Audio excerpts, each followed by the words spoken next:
This was a magazine that, frankly, in many respects, should be very respected. I've always said, why didn't the National Enquirer get the Pulitzer Prize? All right, so the other top story tonight, explosive new details, about Donald Trump's connection to the National Enquirer. And in a moment, I'm going to talk to a former high-ranking executive at the Enquirer's parent company. The New York Times reporting today that Donald Trump and Michael Cohen devised a plan to stop, or to put a stop at least, to salacious stories the tabloid had on Trump. And it appears to be much more than the allegations about Trump's affair with Karen McDougal. The Trump files reportedly include details on marriage problems, affairs, lawsuits, and allegations of cheating at golf. The details bringing new context to the secret tapes leaked out by Michael Cohen. Take a new listen to that infamous conversation about buying, quote, stuff from the man who was leading the National Enquirer at the time, David Pecker. I need to open up a company for the transfer of all of that info regarding our friend David, so that I'm going to do that right away. I've actually come up and I've spoken to Alan Weisselberg about how to set the whole thing up with funding. Yes, and it's all the stuff, because you never know where that company, you never know where he's going to be. Correct. So I'm all over that, and I spoke to Alan about it.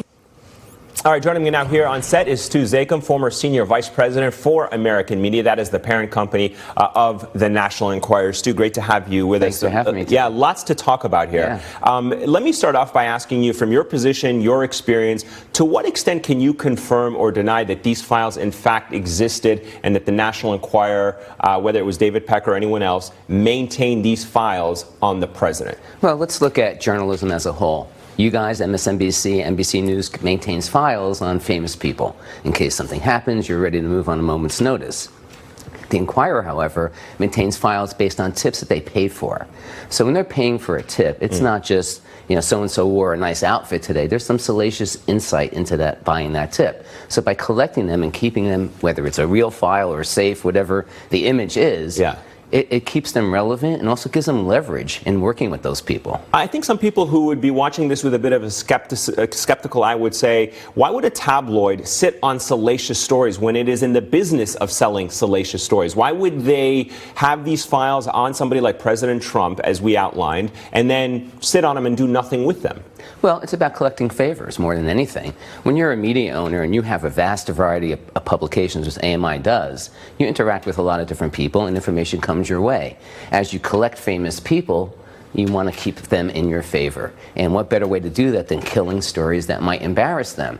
Now, how do you benefit from that in the long run? You keep something that you can use when you need their help, whether it's in breaking an advertiser that they might have a connection with, or more importantly, helping another publication that you own that is struggling at the newsstand and killing a story in the Enquirer and convincing them to go to one of the other publications you have. So to that end, what was the relationship like between David Pecker and President Trump, from what you've seen, from what you've heard and observed? Well, they've been friends. They've been friends for a really long time. David Pecker used to be the owner of a magazine company called Hachette, and they also had a wide variety of publications they did, and that's when he and Trump became friendly, and it's been maintaining that relationship ever since. And do you think that David Pecker would have an interest in protecting somebody like Donald Trump?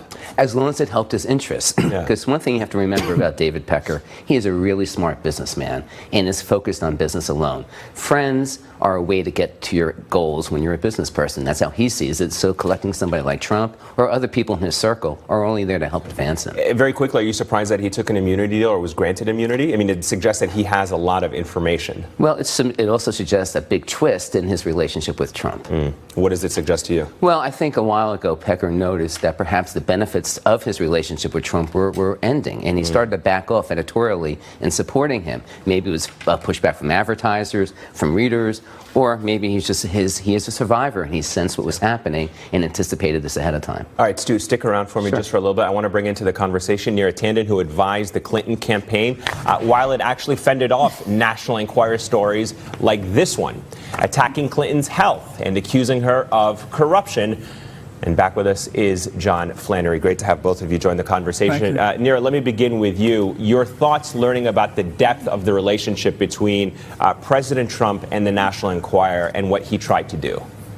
Well, during the campaign, it really did seem like the National Enquirer operated as a media arm of the Trump campaign. Obviously, they had cover story after cover story after cover story of attacking Hillary in really vicious terms, and they had ridiculous positive puff pieces about Donald Trump. But what I find really shocking about these revelations is just think of how much the National Enquirer hurt their own business sales in the moment by quashing the McDougal story. And now we're coming to find out that there's a whole file there. I mean, it really does seem pretty corrupt that they sat on this stuff during the campaign in order to really protect Donald Trump. And I think it's interesting that this David Pecker is ensnared in the investigation with Mueller because I think it looks corrupt in many different ways. Yeah, and we were actually running some of these headlines, some of the covers from the National Enquirer. These are some of the real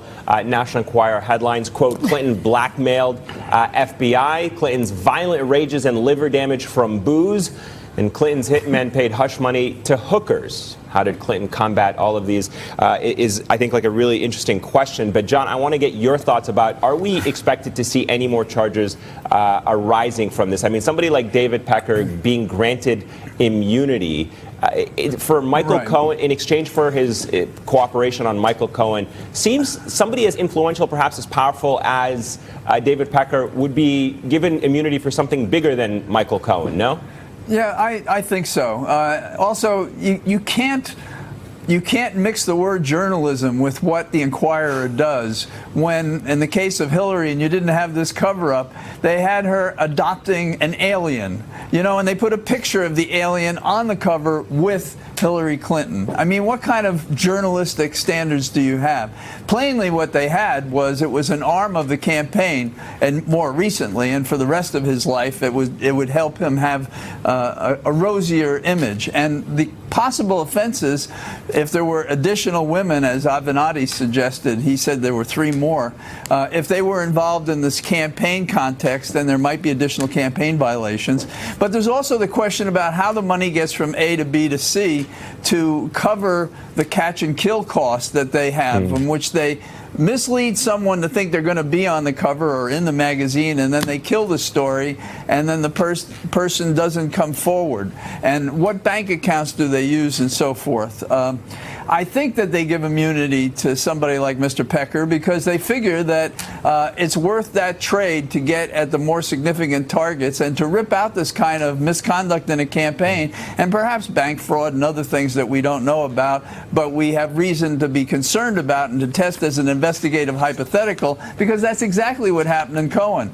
And the Cohen tape, which says that there are more instances that they want to buy and own themselves, it has always struck me as a bizarre way to deal with this, because what it does is it identifies for certain that they were doing this for Trump, whereas otherwise they might have this journalistic nonsense covering it up, but they don't have that. So, Stu, one of the things I wanted to ask you about is on the campaign trail, President Trump, he talked about a lot of things. One of them, he pushed the conspiracy theory about Ted Cruz's dad being involved in the political assassination of John F. Kennedy. To what extent do you think Donald Trump had any influence or control over the National Enquirer? Not direct control, but how much do you think there was some kind of dance there between the National Enquirer and the Trump campaign? No one has control over the Enquirer but David Pecker. Right. So anything they did was with his knowledge, with his permission, and with a lot of his help.